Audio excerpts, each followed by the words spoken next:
സ്വർണ്ണക്കൊള്ള തെളിഞ്ഞു.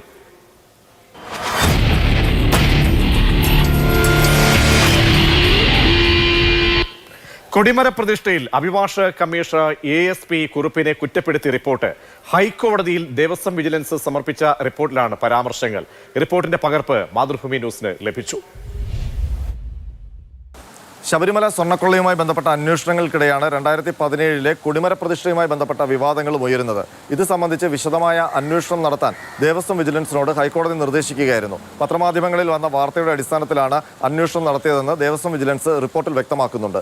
ദേവസ്വം വിജിലൻസ് നടത്തിയ അന്വേഷണത്തിന്റെ റിപ്പോർട്ട് ഇന്നലെയാണ് ഹൈക്കോടതി ദേവസ്വം ബെഞ്ചിന് കൈമാറിയത്. ഇതിന്റെ അടിസ്ഥാനത്തിലാണ് 2017 കൊടിമര പ്രതിഷ്ഠയുമായി ബന്ധപ്പെട്ട് സ്റ്റേറ്റ് വിജിലൻസിന്റെ അന്വേഷണത്തിന് ഹൈക്കോടതി ദേവസ്വം ബെഞ്ച് ഉത്തരവിട്ടിരിക്കുന്നത്. ആ ദേവസ്വം വിജിലൻസിന്റെ റിപ്പോർട്ടിന്റെ പൂർണ്ണ വിവരമാണ് ഇന്ന് മാതൃഭൂമി ന്യൂസ് പുറത്തുവിടുന്നത്. ആ റിപ്പോർട്ടിന്റെ പകർപ്പ് മാതൃഭൂമി ന്യൂസിന് ലഭിച്ചു.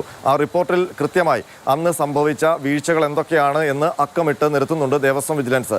അന്ന് കൊടിമരം സ്ഥാപിക്കാൻ വേണ്ടി ദേവസ്വം എക്സിക്യൂട്ടീവ് എഞ്ചിനീയർ ഒരു എസ്റ്റിമേറ്റ് തുക തയ്യാറാക്കിയിരുന്നു. ആ എസ്റ്റിമേറ്റ് തുക 3,20,30,000 രൂപയായിരുന്നു. ആ തുക പൂർണ്ണമായും സ്പോൺസറായ ഫീനിക്സ് ദേവസ്വം ബോർഡിന് കൈമാറിയിട്ടുണ്ട്. ഇതുകൂടാതെ ഭക്തരായ സെലിബ്രിറ്റികൾ അടക്കമുള്ള ഒരുപാട് പേർ സ്വർണം സമർപ്പിച്ചിരുന്നു. ഇങ്ങനെ സമർപ്പിക്കപ്പെടുന്ന സ്വർണം ഏറ്റുവാങ്ങാനും അത് റെക്കോർഡാക്കാനും ദേവസ്വം എക്സിക്യൂട്ടീവ് ഓഫീസറെയാണ് ദേവസ്വം ബോർഡ് ചുമതലപ്പെടുത്തിയിരുന്നത്. അത് സംബന്ധിച്ചൊരു ഉത്തരവും ഉണ്ടായിരുന്നു. എന്നാൽ സ്വർണമെല്ലാം സമർപ്പിക്കപ്പെട്ടത് അഭിഭാഷക കമ്മീഷണറായിരുന്ന ASP കുറുപ്പിന് മുമ്പാകെയാണ്. ASP കുറുപ്പ് ആ ലഭിച്ച സ്വർണമെല്ലാം അപ്പോൾ തന്നെ തിരുവാഭരണം കമ്മീഷണറെ ഏൽപ്പിക്കുകയും ചെയ്തതായി ഈ റിപ്പോർട്ടിലുണ്ട്. പക്ഷേ ഇതിനൊന്നും ഒരു രേഖയും തയ്യാറാക്കിയിരുന്നില്ല. 27ഓളം പേർ, പ്രത്യേകിച്ച് സുരേഷ് ഗോപി, അതുപോലെ തന്നെ മേനക സുരേഷ്, ഷാജി കൈലാസ് അടക്കമുള്ള 3 പേരുടെ പേര് മാത്രമാണ് ഈ റെക്കോർഡിലുള്ളത്. അതിനപ്പുറം ഒരു ഭക്തന്റെയും ഒരു സെലിബ്രിറ്റിയുടെയും പേര് ഈ റെക്കോർഡിലൊന്നുമില്ല. അതേസമയം മാതൃഭൂമി ന്യൂസ് അന്നെടുത്ത ദൃശ്യങ്ങളിൽ സുരേഷ് ഗോപിയും മറ്റും കൂടാതെ മറ്റ് ഒരുപാട് സെലിബ്രിറ്റികൾ സ്വർണം സമർപ്പിക്കുന്നതും കാണാൻ കഴിയും. അപ്പോൾ ഇവരുടെ ആരുടെയും പേരില്ലാതെയാണ് അഭിഭാഷക കമ്മീഷണർ അന്ന് ഈ സ്വർണം ഏറ്റുവാങ്ങിയത്. മാത്രമല്ല, ഇങ്ങനെ സ്വർണം ഏറ്റുവാങ്ങാൻ അഭിഭാഷക കമ്മീഷണറെ ആരും ചുമതലപ്പെടുത്തിയിരുന്നുമില്ല. അതൊരു വീഴ്ചയായിട്ടാണ് ദേവസ്വം വിജിലൻസ് കാണുന്നത്.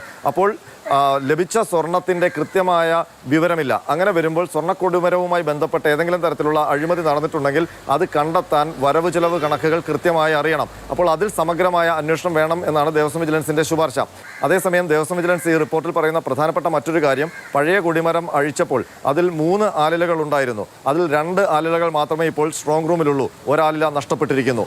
അതിനൊപ്പം തന്നെ പഴയ കൊടിമരത്തിലെ സ്വർണ്ണപ്പറകളടക്കം 28 ഉരുപ്പടികൾ ശബരിമല സ്ട്രോങ് റൂമിൽ ഉണ്ട് എന്നും ദേവസ്വം വിജിലൻസ് കണ്ടെത്തിയിട്ടുണ്ട്. പക്ഷേ വാജിവാഹനമില്ല. ആ വാജിവാഹനമാണ് പിന്നീട് തന്ത്രിയുടെ വീട്ടിൽ നിന്ന് SIT കണ്ടെത്തിയത്. കൊടിമര നിർമ്മാണവുമായി ബന്ധപ്പെട്ട മുഴുവൻ രേഖകളും SIT കസ്റ്റഡിയിലെടുത്തതായും ദേവസ്വം വിജിലൻസിന്റെ ഈ റിപ്പോർട്ടിലുണ്ട്. അതിനൊപ്പം ഈ ക്രമക്കേടുമായി ബന്ധപ്പെട്ട് പോലീസ് അന്വേഷണം വേണമെന്ന് അത് SIT ഏൽപ്പിക്കണമെന്നുമാണ് ദേവസ്വം വിജിലൻസ് ശുപാർശ ചെയ്തിരുന്നത്. എന്നാൽ ദേവസ്വം വിജിലൻസിന്റെ ആ ശുപാർശ തള്ളി സ്റ്റേറ്റ് വിജിലൻസിനെയാണ് ഹൈക്കോടതി ദേവസ്വം ബെഞ്ചിന്റെ അന്വേഷണം ഏൽപ്പിച്ചിരിക്കുന്നത്. അതേസമയം ദേവസ്വം വിജിലൻസ് നൽകിയ ഈ റിപ്പോർട്ടിൽ അന്നത്തെ ദേവസ്വം ബോർഡ് പ്രസിഡന്റിന്റെയും മെമ്പർമാരുടെയും ഒന്നും പേര് വീഴ്ചയുടെ ഭാഗത്ത് ചൂണ്ടിക്കാട്ടിയിട്ടില്ല.